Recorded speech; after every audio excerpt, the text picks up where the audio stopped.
Today, access to food and other aid in Gaza is even more scarce. The Gaza Humanitarian Foundation is shutting down all their sites today, telling starving Palestinians to stay away for their safety. The U.S.-backed aid group had reopened just yesterday following a series of deadly shootings close to its operations. Food in Gaza has been dangerously low. The UN warning there's been a surge of the youngest children being diagnosed with acute malnutrition. This 11-month-old baby born into war is one of them, struggling to survive at just 8 pounds.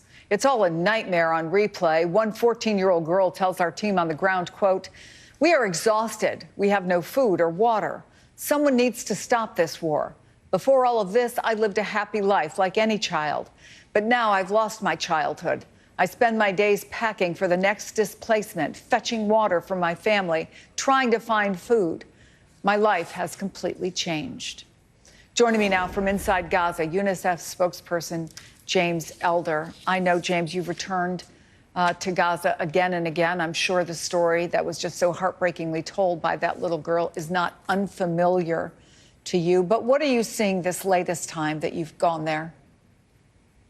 Chris, it gets worse by the day. I think the two things that strike me most, one is that level of nutritional decline, seeing people on the street doing that universal symbol of hand to mouth, teenage boys tapping on the car window, showing me their ribs in tears. I've seen severely malnourished children in hospital, some who won't last a week. Many others, of course, will die way before I see them because, of course, malnutrition, mostly what will kill a child there is the sanitation and disease, 10 times more likely than a healthy child.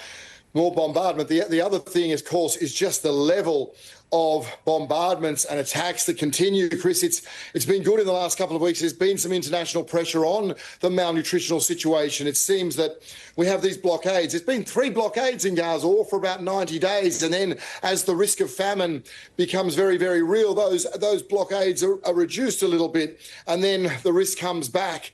And of course, this is famine, though. Famine is something that has a large number of people being killed. Starvation is very different. Starvation is about, organs shutting down, cognitive decline. That's happening right now. So the other thing with this bombardment, Chris, is just the sheer number of children, both the number of children being killed and wounded, but also for the first time now after my 5 missions, I'm going into hospitals and I'm hearing the screams of children. A little 8-year-old girl, double amputation, a little boy hit with a tank shell at one of those, with shrapnel from a tank shell at an aid distribution site.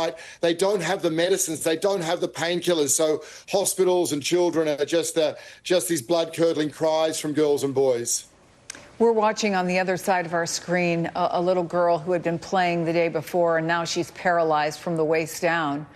It's so heartbreaking to see and hear these stories. And I was remembering a UNICEF headline early on in this war that read, "Gaza is now a graveyard for children." That was early in the war. Are we going to see widespread numbers of children dying because they can't get basics like food and water? If we continue to see the level of blockade that we are now and continue to see, I guess, that humanitarian organisations, Chris, that have done this since World War II in scores of sites being sidelined as there's a push to try and push a population to the south. The foundation that you speak of there is a few sites. During the ceasefire, there were 400 sites from the United Nations. That's what humanitarian aid does. It goes to people where they need it. You cannot have a few sites for 2 million people. You can't ask grandparents, the sick, the wounded, those with amputations to go to those sites, particularly now because we've seen children killed at those sites. The little girl you just showed there, Jenna, this was only 2 days ago. She was just starting her day. She's displaced, her home's destroyed.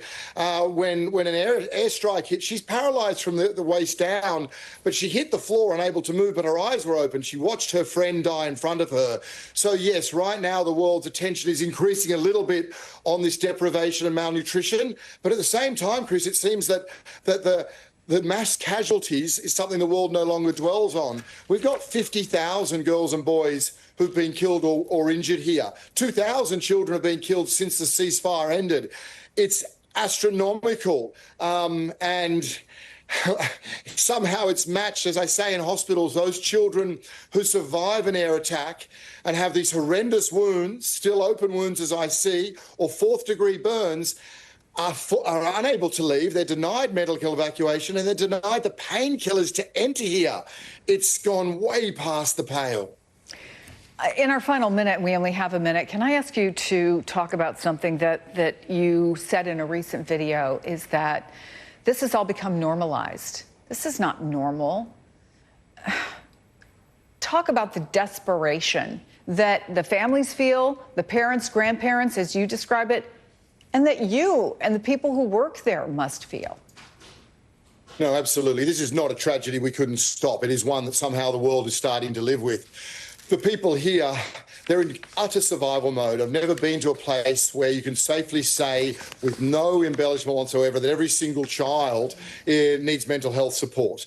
Every single parent spends a day trying to either survive, to move, or to look for something resembling nutrition. I was at a hospital and there'd been 3 drone attacks on hospitals normalised. Seeing that little girl with a double amputation at her hips, somehow that's normalised. The thousands of children still being bombed whilst they sleep.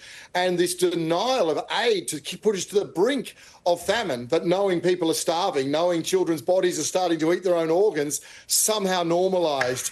It is something that history will record as being one of our dark moments, but it's utterly avoidable. It's not too late for those children, their mothers, those families who are still here now. It's absolutely not too late for them if those with influence choose to act. James Elder, an important message today. Thank you, and thank you for the work you do. And we'll be right back.